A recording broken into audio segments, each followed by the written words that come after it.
Welcome back to our channel. Before you drop that dime, take a closer look. These years could be hiding big value. The 1966 dime has no mint mark errors that collectors are chasing, the 1976 and 1993 dimes. Some have misstrikes and cladding issues worth hundreds, and the 2000 and 2012 dimes feature die chips and strike-throughs that turn everyday coins into collector gold. Like this video and hit subscribe. Your next valuable coin could be hiding in your change. In 1966, the United States stood at a crossroads of social change and technological evolution. The Vietnam War was escalating, civil rights movements were roaring through the streets, and the American economy was feeling the pressure of rising costs in everything from military operations to raw metals. Deep within the machinery of the U.S. Mint, changes were being made, quietly but decisively. Silver coinage was being phased out after 1964, and the public was still adjusting to the new copper-nickel clad compositions. It was a time of transition, of subtle shifts that would ripple forward for decades. In that landscape of change, a small but astonishing mistake emerged. One that wouldn't be recognized for what it truly was until a sharp-eyed collector stumbled upon it more than 50 years later. The story began in Oregon, in the early spring of 2019. Linda Parker, a retired schoolteacher, had spent her recent afternoons combing through old jars and inherited boxes of coins, a hobby passed down from her grandfather who had once worked as a bank teller in the 1950s. Most of the coins were ordinary, some nostalgic, a few worth a little more than face value. But then she spotted something odd about a 1966 Roosevelt dime. It was the sound that caught her attention first. When it landed on the table, it rang, not like the dull thud of modern dimes, but with the high-pitched, crystalline ping of something different. Something familiar, but no longer common. She picked it up and studied it. The coin was lustrous, brighter than the others. The edge seemed more defined. The weight felt slightly heavier in her hand. Intrigued, she compared it to another 1966 dime and noticed a distinct difference in coloration and thickness. Linda, though not a professional, had spent enough time around coins to know that this one wasn't just toned or tarnished, it was made of something else entirely. At the urging of her grandson, she sent the coin off for grading and testing. The results stunned her. The 1966 Roosevelt dime she had pulled from a forgotten envelope was struck not on the standard copper-nickel clad planchet, but on a leftover 90% silver planchet, an error that wasn't supposed to happen. According to official records, silver was removed from circulating dimes starting in 1965. By 1966, the U.S. Mint had completely transitioned to clad coinage. Yet here was undeniable proof that at least one silver blank had slipped through the cracks. The coin had all the hallmarks of an accidental survivor. It bore the correct date and design for a 1966 dime, but its composition and weight were that of a pre-1965 silver issue. This meant it wasn't a fantasy piece, not a private mint recreation, not a hoax. It was real, and it had escaped destruction and detection for over half a century. Experts believe that during the chaotic transition period, when both clad and silver planchets may have been present in the mint's inventory, a few silver blanks were mistakenly mixed with the newer copper-nickel stock. These rogue planchets were fed into presses and struck with normal dies before being released into circulation. The odds were astronomical, but not impossible. In moments of high production, when hundreds of thousands of coins were struck each day, quality control had its limits. A single overlooked blank could disappear into the masses without notice. The physical characteristics of Linda's dime were telling. It weighed approximately 2.5 grams, slightly more than its clad counterpart, and exhibited the distinctive brilliant shine and edge reading of 90% silver coinage. The coin strike was sharp, with full torch lines on the reverse and crisp details in Roosevelt's hair. Under magnification, subtle die polish lines indicated it had been struck with dies used during normal circulation production. There were no signs of proof finish or special handling. This wasn't a specimen from a mint set or an experimental strike. It was a circulating coin with an identity crisis. The discovery made waves in numismatic circles. Collectors and dealers scoured their 1965 and 1966 dimes, hoping to find another outlier.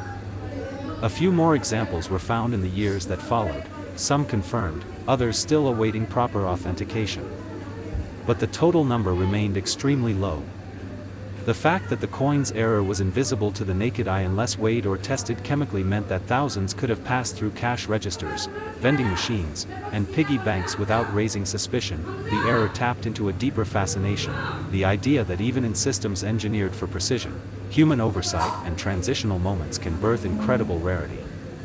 The 1966 silver dime became more than just a mistake. It became a symbol of lost time, of fragments from one era mistakenly carried into the next. Each time a new silver dime from that year is authenticated, it adds to the legend but does not diminish the value. If anything, it heightens the allure. The silver planchet era dimes of 1966 aren't flashy or flawed in obvious ways. They're perfect in every way except one, and that one difference makes all the difference. It's not about what you see on the surface. It's about what lies beneath. What the machines and eyes missed, the metal reveals. Linda's coin was eventually placed in a high-grade holder, certified as a mint error, struck on a 90% silver planchet. She never intended to sell it, but offers came anyway, emails, phone calls, even personal visits from serious buyers. She turned them all down, at least for now. For her, the coin was a whisper from the past, a reminder that sometimes, history hides in plain sight, waiting for someone to notice. Today, collectors who come across a 1966 Roosevelt dime are advised to weigh it carefully. 1 in tens of millions may be more than it appears. And if it is, if it happens to be one of those elusive silver planchet strikes, its worth is no longer limited to its face value or its silver content. An authenticated 1966 US 1 dime coin struck in error on a silver planchet now carries a remarkable value, ranging from $58,000 to $130,000 depending on its condition and provenance. In the shadow of America's bicentennial celebrations, the year 1976 brought with it a wave of national pride, commemorative events, and, for the U.S. Mint, a unique period of transition and output. While quarters, half dollars, and dollar coins received special bicentennial reverse designs to honor the 200th anniversary of the nation's independence, the smaller denominations, including the 1 cent and 1 dime coins, retained their traditional appearances. On the surface, there was nothing particularly remarkable about the 1976 Roosevelt dime. It bore the same profile, the same reverse torch and olive branch, the same copper-nickel clad composition introduced more than a decade prior.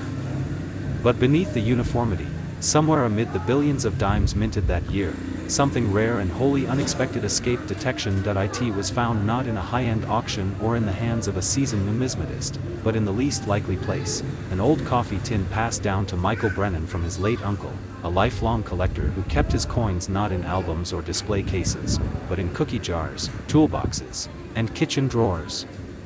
The tin had sat undisturbed for over 20 years in the attic of a modest Pennsylvania home. Michael, a middle school history teacher, decided to examine its contents on a rainy afternoon in 2021, more out of nostalgia than hope.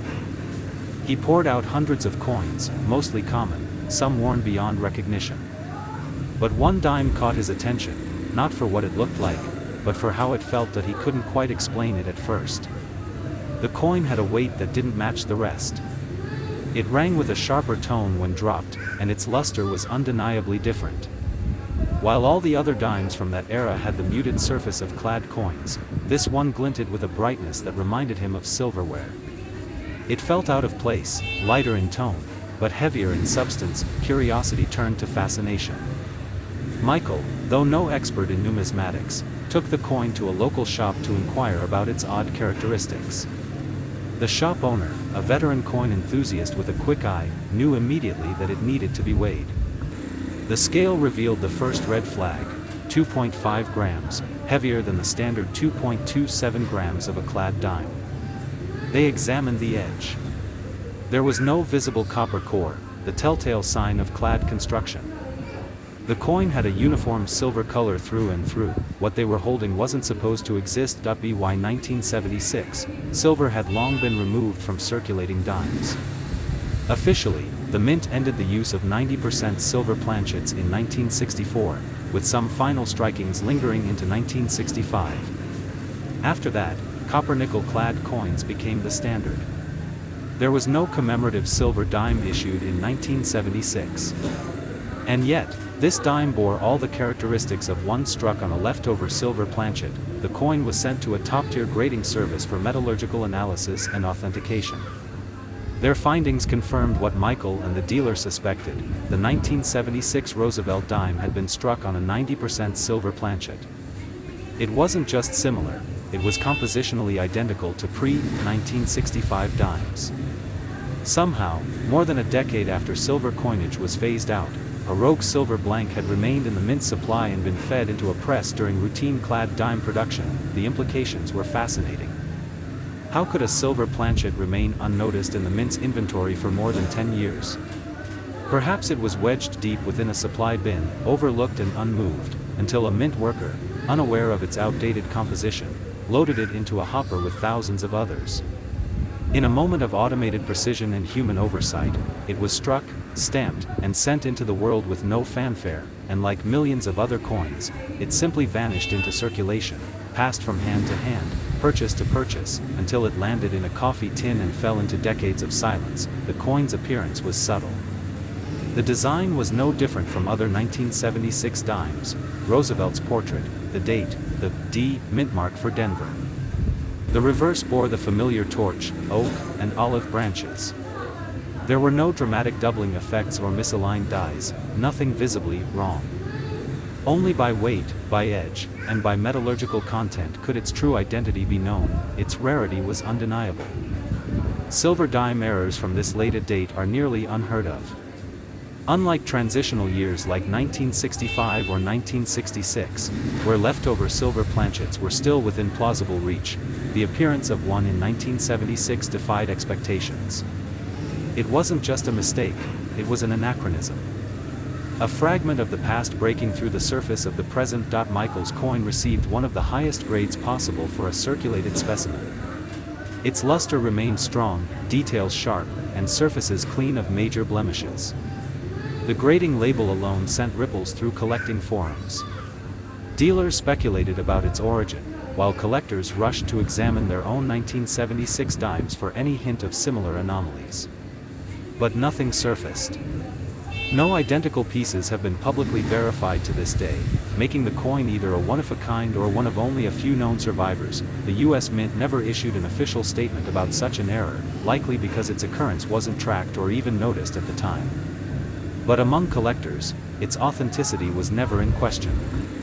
It passed every test: visual, chemical, and historical. Its presence in circulation, rather than in a collector's set, only added to its mystique. The coin found a home in a secure vault shortly after its certification. Michael declined offers from prominent dealers and private buyers, saying he wanted to preserve the story for his children. The coin, he believed, was more than a valuable error. It was a symbol of patience, of observation, of discovering something extraordinary within the ordinary. He often tells the story to his students when discussing American history, using the coin to show how even the smallest artifacts can carry monumental stories. To the untrained eye, it is still just a dime. A small, silver-colored disc with a familiar face and a common date. But to those who understand what lies beneath its surface, it is a rare and precious reminder that perfection is never guaranteed, and that sometimes, the most valuable treasures are the ones no one expects to find. Today, an authenticated 1976 Roosevelt dime mistakenly struck on a 90% silver planchet carries a staggering market value, ranging from $50,000 to $114,000 depending on its grade, provenance, and eye appeal. The year 1993 marked a quiet phase in the world of U.S. coinage. The Cold War had ended, digital technology was beginning to reshape modern life, and in the background, the U.S. Mint was operating with clockwork precision, churning out billions of coins for daily commerce. Among the pieces struck that year was the standard Roosevelt dime, a coin so common and ordinary that few collectors gave it more than a passing glance. Its design was unchanged, its composition consistent with decades of production: copper-nickel clad, 2.27 grams in weight, and produced by the millions. But in a world governed by precision and repetition, it takes only a single slip to create something extraordinary.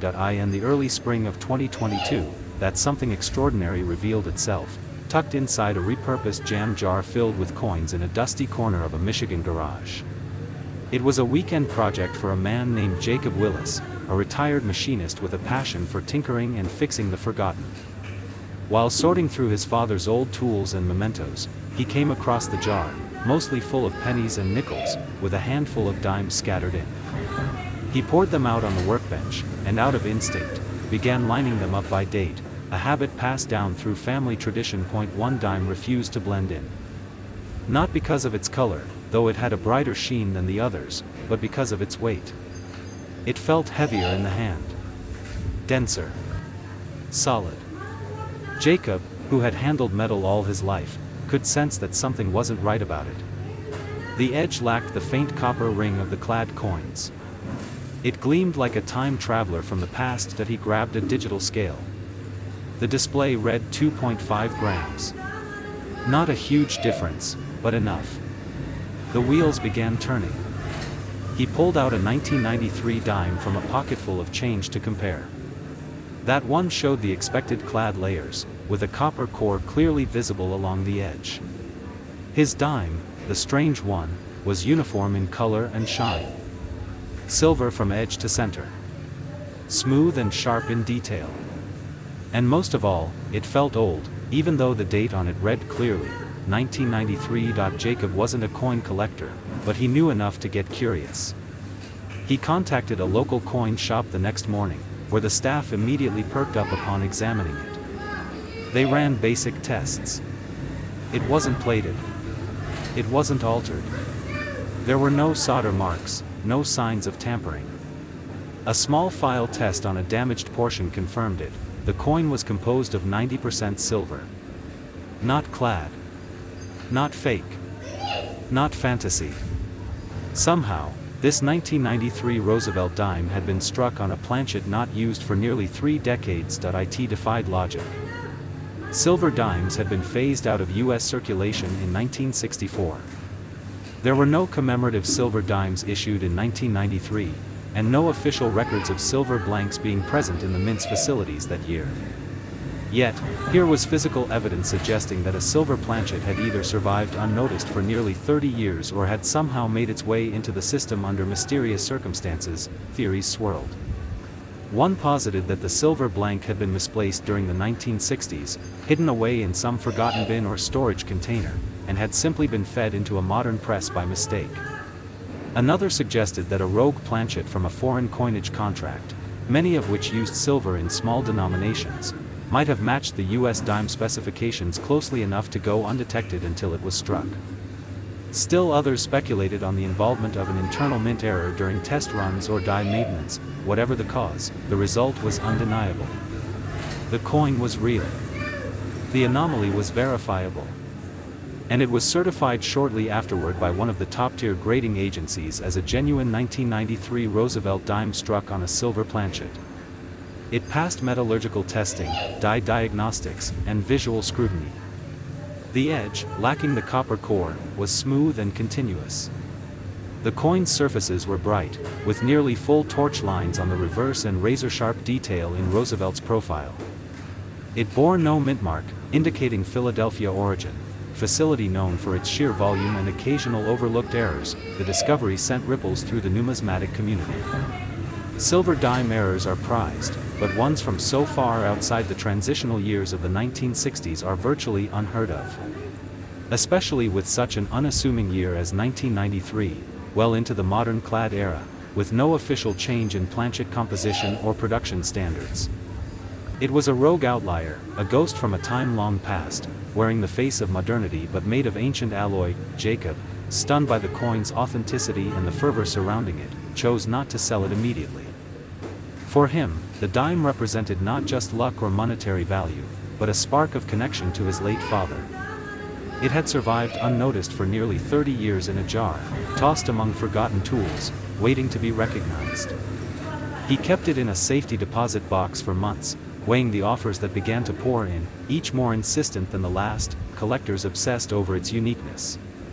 No other confirmed 1993 silver dime had emerged. While transitional year errors have precedent, this coin stood virtually alone, proof that the mint's machinery, no matter how exact, is still subject to human fallibility and the passage of time. A single rogue planchet had traveled decades through the mints of America to be struck, released, and eventually rediscovered. What fascinates many about the coin is its invisibility. To a passerby, it's just another Roosevelt dime.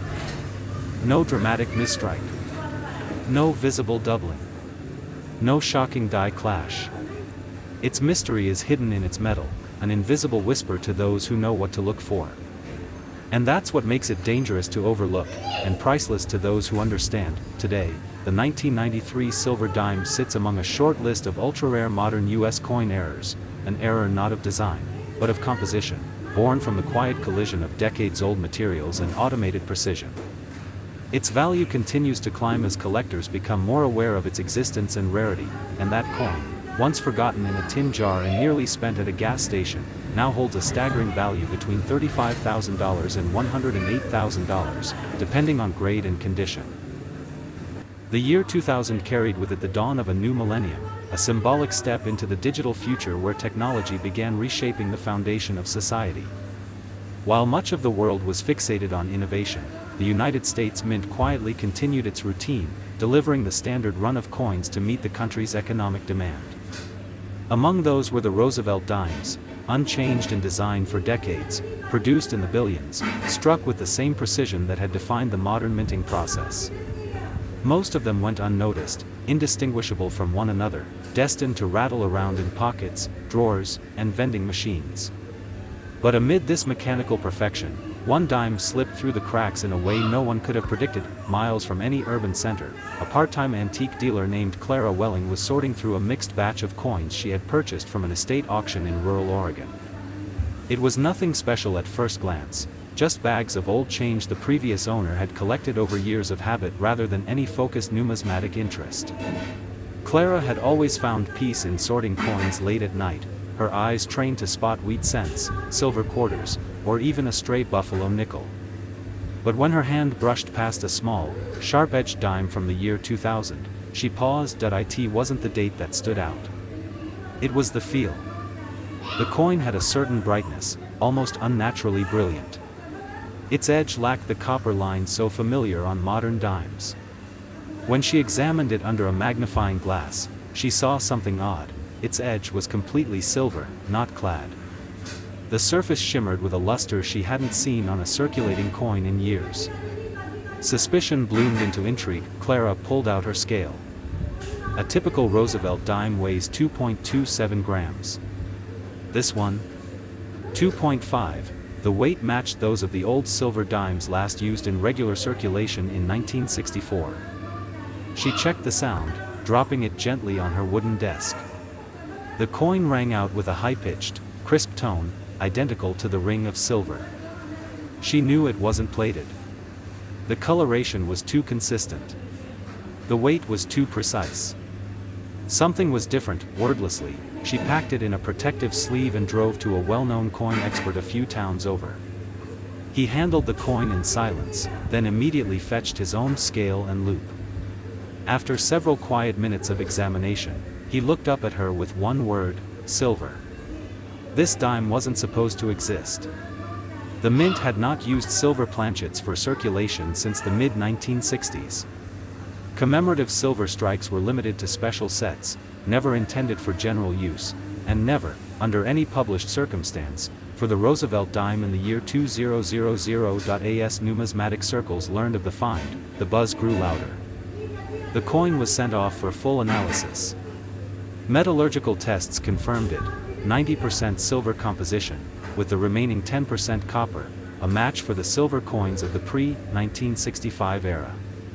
The lack of a mint mark placed it as a product of the Philadelphia Mint, which had a long history of high production volumes and occasional unnoticed anomalies. How had a silver planchet made it into the coining process so late in the timeline? That was the question that kept experts guessing. One plausible theory involved a leftover planchet from a commemorative or special mint set, perhaps misplaced, perhaps accidentally fed into a production line. Another possibility was even stranger: the blank may not have been meant for a dime at all, but instead for a foreign contract coin of similar weight and diameter that just happened to share dimensions close enough for the Roosevelt dies to strike.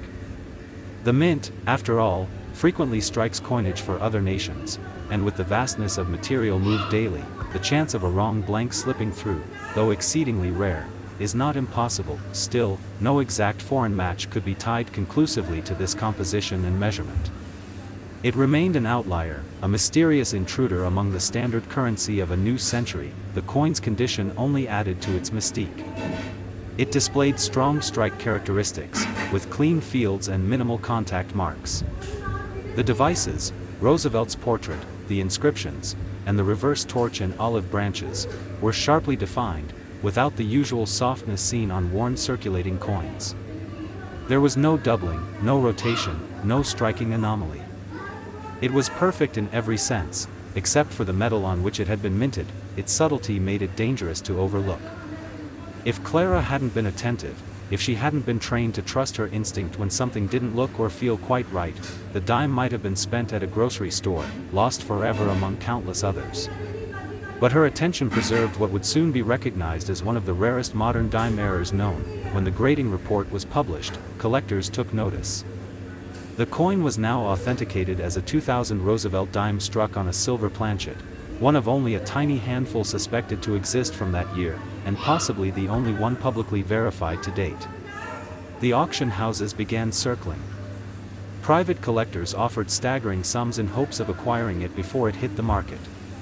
But Clara, despite the whirlwind of attention, took her time. For her, the coin was a symbol of chance and awareness, a reminder that sometimes, the most ordinary tasks can lead to extraordinary discoveries. She eventually agreed to consign it to a prominent national auction, where the dime was showcased under intense security, examined under microscopes and lights, its origins debated by experts from around the country. As it passed from her hands to its new owner, it was clear the coin had cemented its legacy. A single dime, born from a moment of confusion in the U.S. Mint's most stable era, had rewritten what collectors thought possible for modern coinage. Today, that 2000 Roosevelt dime, authentically struck on a 90% silver planchet, holds a place of honor in elite numismatic circles. Its unexpected material, its unassuming year, and its flawless preservation combined to make it a symbol of hidden rarity and unintentional brilliance. Its value has risen alongside its legend, now ranging between $32,000 and $102,000 depending on condition, demand, and the mysteries it still holds. In 2012, the United States was deep into the digital age. Smartphones were everywhere, the internet had become the new town square, and for most people, coins were becoming more of a convenience than a necessity. Yet, behind the curtain of ordinary commerce, the U.S. Mint continued its rhythmic production, billions of coins striking die after die, year after year. Among them was the Roosevelt dime, a coin whose design had remained unchanged for decades. It was familiar, predictable, and virtually invisible in the rush of daily transactions. But as history has shown, even in the most consistent systems, anomalies have a way of slipping through. It was a coin dealer in Vermont, a quiet man named Alan Reeves, who noticed something strange late one afternoon. His shop, a modest nook filled with coin albums, glass cases, and history books, rarely saw anything earth-shattering. But Alan had developed an instinct for nuance. A customer had brought in a small container of assorted modern change hoping to exchange them for more collectible items. Alan had no expectation of finding anything special. The coins were mostly nickels, quarters, a few state commemoratives, nothing out of the ordinary. Until one dime caught his eye. The date read 2012. It was pristine, far cleaner than anything else in the mix. But it wasn't the condition that caught his attention. It was the coin's color. Its surface held a shine that seemed to echo back to an earlier era. The edge lacked the familiar copper band that every modern clad coin displays. Alan tilted it in the light again. Still no copper. A silver edge, uninterrupted and uniform. He set it aside, curious but cautious. Later that evening, after the shop had closed and the streets had gone quiet, Alan examined the coin in his back office. First, he tested the weight. It read 2.5 grams. That was heavier than it should have been. Modern dimes weigh 2.27 grams. The discrepancy wasn't huge, but it was enough to trigger deeper questions. Then came the ring test. He dropped it gently onto a wooden block and listened. The coin sang, a high-pitched, ringing tone unmistakable to anyone who had ever held real silver. He was cautious not to overreact. Coin plating can deceive the eye, and some counterfeiters had become alarmingly clever. But this didn't feel like plating. The shine, the texture, even the reeded edge, all consistent. He contacted a colleague at a regional grading service and arranged for testing. Weeks passed, and when the results returned, they brought confirmation. The coin was struck on a 90% silver planchet. No traces of modern clad layering. No signs of tampering or aftermarket alteration. The coin was genuine.